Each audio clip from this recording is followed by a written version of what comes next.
Guys welcome back to my YouTube channel Trupti's lifestyle. मैं हूँ तृप्ति। फिलहाल मैं रहती हूँ बक्सर बिहार में। आप लोग कैसे हैं? आई होप आप लोग बहुत अच्छे होंगे, बहुत प्यार से होंगे और मैं भी बहुत बढ़िया हूँ।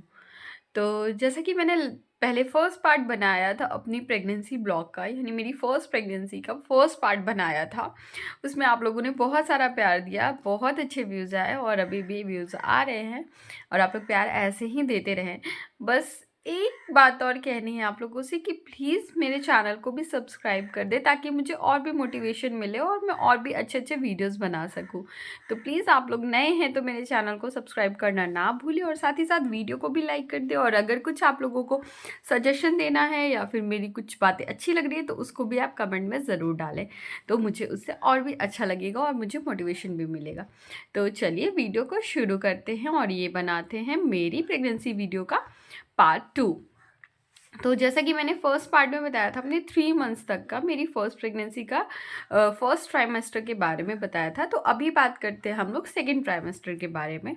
तो जैसे आप लोगों को पता चल ही गया था कि मुझे थर्ड मंथ में मैंने जब अल्ट्रासाउंड कराया था तो मुझे पता चला था कि मुझे लो लाइनिंग प्लेसेंटा प्रीविया है। तो जिसकी वजह से मुझे प्रॉपर बेड रेस्ट वगैरह था और बाकी सारी चीज़ें मैंने उस वीडियो में डाल रखी है। अगर आपने अभी तक वो वीडियो नहीं देखा है तो प्लीज़ जाके वो वीडियो चेकआउट कीजिए और उसमें आपको प्रिकॉशंस, सिम्टम्स, बाकी सारी चीज़ें भी मैंने बताई हुई हैं, तो आप लोगों को वो चीज़ें समझ में आ जाएगी। तो अभी उसके बाद इसमें बात करते हैं 4 month, 5th month and 6 month से। तो जैसे कि मैंने बताया था कि मुझे पता चला था कि मुझे लो लाइनिंग प्लेसेंटा है। उसके बाद मुझे प्रॉपर बेड रेस्ट में रखा गया था। उसके बाद फिर जब हमने अल्ट्रासाउंड कराया तो अल्ट्रासाउंड में पता चला कि मुझे 2 मंथ तो मेरे बेड रेस्ट में निकल गए थे, थर्ड एंड फोर्थ मंथ। फिर फोर्थ मंथ में मेरा वो हुआ, अल्ट्रासाउंड हुआ। तो पता चला कि मेरा एमनियोटिक फ्लूइड का जो लेवल है वो बहुत ही कम है, जो कि मतलब बॉर्डर लाइन पे भी नहीं था, बॉर्डर लाइन से भी कम था। जिसकी वजह से मुझे शाशे वगैरह मिलते हैं पीने के लिए, वो छोटे छोटे से शाशे होते हैं, वो दिया मुझे डॉक्टर ने पीने के लिए सुबह शाम, जिससे एमनियोटिक फ्लूइड का लेवल बढ़ेगा। और साथ ही साथ मेरे को इंजेक्शंस लगे। मुझे कंप्लीट 2 मंथ सुबह शाम वो इंजेक्शन लेने होते थे और वो मेरे हस्बैंड होते थे तो मैं वो दे देते थे, नहीं तो मैं खुद से लेती थी वो इंजेक्शंस को। काफ़ी पेनफुल होता है और साथ ही साथ दाग भी हो जाते हैं, बट बेबी के लिए तो कुछ भी करते हैं ना ऐसा आ जाता है हमारे अंदर, वो चीज़ें आ जाती हैं कि वो खुद से ही कुछ भी करने के लिए तैयार हो जाते हैं। तो मैंने कंटिन्यू 2 मंथ सुबह शाम इंजेक्शंस लिए हैं, खुद से लिए थे। और जब मेरे हस्बैंड बक्सर में रहते थे, मैं उस टाइम पटना में थी, उनका आना जाना होता था। अगर वो आ जाते थे या उनकी छुट्टी होती थी तब तो वो दे देते थे, नहीं तो मैं खुद से ही लेती थी। हाथों में तो उतना पेन नहीं होता था, लेकिन अगर मैं थाइज़ वगैरह में या स्टमक में कहीं भी लेती थी तो वहाँ पे पैचेस, बहुत ज़्यादा डार्क पैचेस आ जाते थे और पेन भी ज़्यादा होता था। तो मैं कोशिश करती थी हाथ में लूँ, बट मैं राइट हैंड से लेफ़्ट हैंड में ही ले पाती थी और मेरे लेफ़्ट हैंड में मोस्टली इंजेक्शंस के मार्क्स आ गए थे, तो मैं एक ही जगह पे बार बार भी नहीं ले सकते थे, इसलिए थोड़ी प्रॉब्लम भी होती थी मुझे। बाकी वो मैंने बताया है कि मेरी पूरी ही प्रेगनेंसी बहुत ही अप्स एंड डाउन से भरी हुई है। कोई भी मंथ ऐसा नहीं होगा जिसमें मुझे कॉम्प्लिकेशंस नहीं हुए हैं, मुझे प्रॉब्लम नहीं हुई है। सिर्फ फर्स्ट प्रेगनेंसी में ही नहीं, सेकंड प्रेगनेंसी में भी मेरे साथ सेम हुआ था, सेम चीज़ें हुई थी और कुछ चीज़ें अलग भी हुई थी जो उसमें बिल्कुल ही अलग थी, तो वो मैं उसमें बात करूँगी। फ़िलहाल अभी फर्स्ट प्रेगनेंसी के बारे में बात करते हैं। तो उसके बाद मैंने इंजेक्शंस लिए। मुझे पानी पीना होता था और आप लोगों को पता ही है कि प्रेगनेंसी में वॉशरूम बहुत, मतलब टॉयलेट बहुत आपको आता है। आपको बार बार पी करने का मन करेगा नहीं, मतलब आता है, आपको बार बार जाना होता है टॉयलेट, बट पानी भी पीना होता है। तो मैंने ना बॉटल रखी हुई, 2 लीटर वाली जो आती है कोल्ड ड्रिंक की बॉटल, मैंने वो रखी हुई थी, एक बॉटल अपने लिए पर्सनल। उस बॉटल में मैं 3 बार उसको भरती थी, यानी आप सोच लो दिन भर में मैं 6 लीटर पानी पीती थी। और बहुत मुश्किल होता है स्टार्टिंग में, तो बहुत मुश्किल होता है क्योंकि स्टार्टिंग में आपको आदत नहीं होती है ना, तो ज़्यादा पानी भी, एकदम से ज़्यादा पानी पीने से भी ना सर घूमने लगता है और फिर बहुत सारी चीज़ें चेंजेस होने लगते हैं, तो काफ़ी अजीब सा भी लगता है। बट हमें करना होता है, नहीं तो फिर दिक्कत हो जाएगी। तो मैंने फिर वही किया, मैंने वो बॉटल रखा, मैं जब वॉशरूम जाती थी उसके बाद आती थी तो 1 ग्लास पानी पीती थी। क्योंकि और फिर मैं 10 मिनट बाद जाती थी। मतलब बहुत ज़्यादा ये क्या ही बोलूँ, गुस्सा भी आता था क्योंकि काफ़ी काफ़ी जल्दी-जल्दी आपको टॉयलेट जाना पड़ता है और बट पानी पीना ही पड़ेगा और जिम है तो आपको वॉशरूम बार-बार जाना ही है, तो क्या ही कर सकते हैं। तो ये मेरा कंटिन्यू चलता था। तो मैं दिन भर में 3 बार उस बॉटल को रिफ़िल करती थी और उस मतलब आप मान लो 6 लीटर पानी मेरे को डेली पीना होता था। और नहीं जिस दिन पी पाती थी मेरे को टेंशन होने लगती थी कि मैं नहीं पी पाई हूँ, आज मैंने कम पानी पिया है। बट मैं मोस्टली ट्राई करती थी कि नहीं, मैं पूरा पानी उसको कंप्लीट करूँ। तो मैं 6 लीटर तो पानी पी ही जाती थी। उसके बाद ज़्यादा जूसी फ्रूट्स लेती थी जिससे कि मेरा फ्लूइड का लेवल, डॉक्टर ने ये बोला था आप जूसी फ्रूट्स लो, साथ में वो सैशे दिए थे वो लेना था। उसके बाद फिर क्या बोलते हैं, जूसेस लेने होते थे। सूप वगैरह आप ले सकते हैं जिससे कि फ्लूइड का लेवल बढ़े और पानी तो आपको पीना ही पीना है। डॉक्टर बोलते हैं 4 to 5 लीटर आप पीजिए ही पीजिए, नहीं तो उससे भी ज़्यादा हो सकता है तो कोई दिक्कत नहीं है, आप 6 लीटर तक भी पी सकते हैं। मैंने वही किया था। उसके बाद 2 मंथ बाद मेरा फ्लूइड का लेवल बढ़ गया था।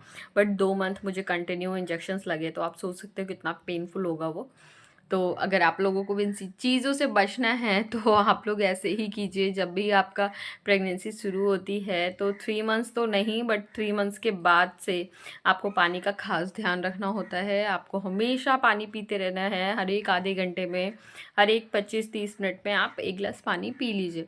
वॉशरूम जाइए कोई दिक्कत नहीं है, लेकिन पानी पीजिए। पानी कम नहीं पीना है आपको, कम पिएंगे फिर आपका एमनियोटिक फ्लूइड का लेवल कम हो जाएगा जिसकी वजह से बच्चे को हार्म होगा और साथ ही साथ फिर आपको और भी दिक्कत होंगी और भी चीज़ें, इंजेक्शंस लग जाएंगे, फिर अलग अलग चीज़ें हो सकती हैं। तो इस उन सब चीज़ों से बचने अच्छा है कि हम उन सब चीज़ों को अवॉइड करें और अपने आप प्रिकॉशंस ले लें।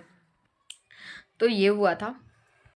उसके बाद जब मेरा बेड रेस्ट का टाइम कंप्लीट हुआ था, मतलब जब मेरा प्लेसेंटा ऊपर चला गया था, उसके बाद आपको पता है इतना ज़्यादा डिफ़िकल्ट हो जाता है क्योंकि 2 महीने आप कंटिन्यू बेड रेस्ट पे रहते हैं, आपको ज़्यादा चलना नहीं होता, आप बस वॉशरूम के लिए उठते हैं।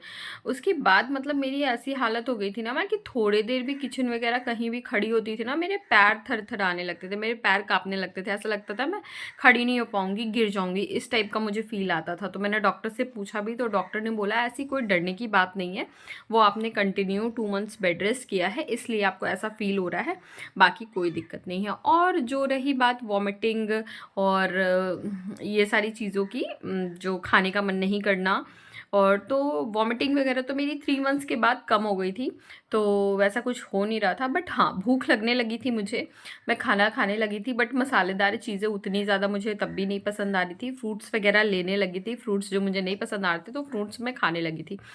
और डाव डाव बोलते हैं लोग, नारियल पानी की पीना चाहिए प्रेगनेंसी में, अच्छा होता है, लेकिन रोज़ वो भी डॉक्टर बोलते हैं नहीं, एक दिन बीच करके, मुझे डॉक्टर ने जो बताया था कि रेगुलर नहीं पीना है, एक दिन आप बीच करके पीजिए। बट मुझे ऐसा होता था कि मेरी फर्स्ट प्रेगनेंसी में जब भी मैं वो नारियल पानी पीती थी, मुझे वैसे ही नारियल पानी नहीं पसंद है, बट जब पीना डॉक्टर ने बोला था तो पीना पड़ता ही था। बट जब भी मैं पीती थी तो मुझे ऐसा लगता था कि मुझे मोशंस आ रहे हैं, लूज़ मोशंस आ रहे हैं। तो मैंने फिर डॉक्टर से बात किया तो उन्होंने बोला होता है कुछ लोगों को, तो आप चाहें तो उसको अवॉइड भी कर सकते हैं और जूसेस वगैरह भी ले सकते हैं। तो फिर मैंने नारियल पानी पीना बंद कर दिया था। मुझे फर्स्ट प्रेगनेंसी में ऐसा हुआ था। सेकंड प्रेगनेंसी में कुछ और चीज़ें थी, अलग थी, तो वो हम आगे बात करेंगे। तो फर्स्ट प्रेगनेंसी में ये सारी चीज़ें थी, तो 6 मंथ्स तो मेरा इस तरीके से गया। उसके बाद मेरे हेयर फॉल बहुत ज़्यादा हो रही थी, बहुत ही ज़्यादा, आप लोग यकीन नहीं कीजिएगा, मतलब गुच्छे के गुच्छे मेरे बाल निकल रहे थे। तो मुझे लगा कि मैं ऐसा ना हो जाऊँ, टकली ही ना हो जाऊँ पूरी प्रेगनेंसी में।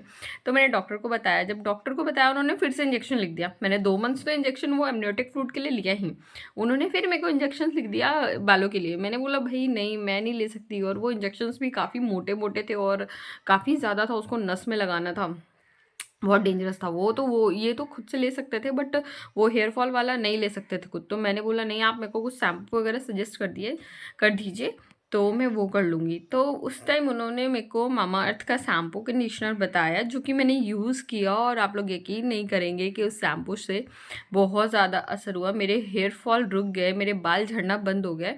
और काफ़ी ज़्यादा उस शैम्पू और कंडीशनर ने वर्क किया। तो मेरे लिए तो काफ़ी ज़्यादा बेनिफिशियल रहा, बहुत अच्छा रहा। अगर आप लोगों को भी ऐसी प्रॉब्लम है तो आप लोग भी यूज़ करके देख सकते हैं। आई होप आप लोगों के लिए भी बेनिफिट होगा, आप लोगों के भी हेयर फॉल वगैरह ऐसे बंद हो जाएँगे अगर ये सारी चीज़ें हैं तो। तो मेरा सेकंड ट्राइमेस्टर कुछ इस तरीके से रहा। उसके बाद थर्ड ट्राइमेस्टर के बाद हम लोग आगे करेंगे नेक्स्ट वीडियो में। अभी के लिए इतना ही। आई होप आप लोगों को ये वीडियो भी पसंद आएगा, तो प्लीज़ चैनल को सब्सक्राइब कीजिएगा, साथ ही साथ वीडियो को भी लाइक कीजिएगा, और कुछ भी कमेंट हो तो आप मुझे कमेंट करके ज़रूर बताइएगा। तो तब तक के लिए बाय, फिर मिलते हैं एक नए ब्लॉग में। Bye bye.